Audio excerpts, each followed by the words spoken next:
It's the holiday season, and we are all eagerly awaiting Christmas. But with the release of patch 2.3, CHIVMAS has arrived, along with a bunch of new content, cosmetics, and gameplay changes. I'm Strider the Champ, and in today's video, we will be diving into patch 2.3 for Chivalry 2, looking at the Christmas event, the new content, and then diving into the patch notes to talk about important gameplay changes. If you enjoy the video, please reward my hard work and dedication to the Chivalry community with your subscription.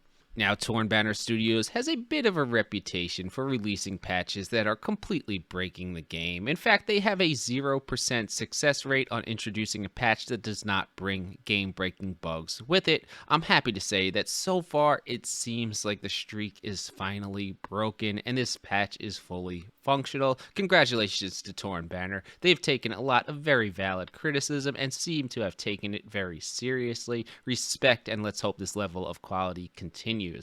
Now, CHIVMAS is mostly cosmetic, and people either love or hate events like this, but a variety of the maps have been decorated with winter and Christmas themes. You can find snowmen, presents, Yule logs, and toys around the map, and in true Chivalry fashion, you can beat your enemies to death with them.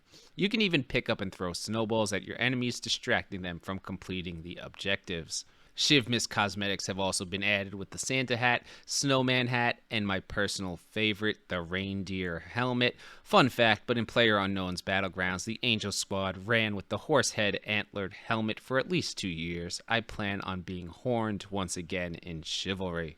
Now for matchmaking, there have been some changes, which have brought me through an emotional roller coaster. I was first super excited to see 40-player servers have returned. Hell, they should have never been taken away in the first place, as the game just plays better with 40 players and it lets individual performance influence the game more. Then my mood turned to anger as I saw it had been paired with Last Team Standing mode. I've been on record with my belief that Last Team Standing just sucks. It takes the worst parts of Chivalry and makes a game mode out of it. Now, since the mode died in under a week, I'm assuming the majority of people agree with me here.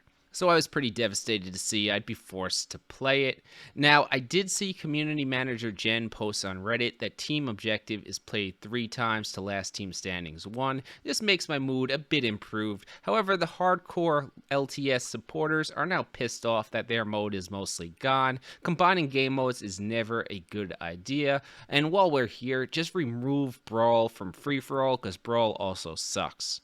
Now on added content, let's start with new archery weapon, the warbow. The warbow is a middle ground between the regular bow and the crossbow. It draws slower but hits harder than the normal bow. Personally, I don't arch unless you're willing to spend 20k channel points, so this addition does not affect me. The game also has added a ton of new cosmetics from armors to weapon skins. Now my general opinion on them is that some of them are pretty badass, especially the new glaive skin, which is just absolutely awesome. Now, there have been a large variety of bug fixes, UI fixes, and party fixes that are always nice to see, but buried in the patch notes, there's some gameplay adjustments. First off, the short sword has seen a mild nerf to both damage and speed of its stab. The one-handed spear has also seen a very mild nerf on speed. This goes in line with Torn Banner trying to mildly tune one-handed weapons. Now on the other end of the spectrum, the rapier was regarded mostly as trash when it released last patch, and it's seen some buffs to its weapon speed. I think the intent is to make it more in line with the normal one-handed sword. Now, a huge combat change that I think may be missed by many is that the heavy-handed perk has been removed from the Vanguard class with the exception of the Devastator.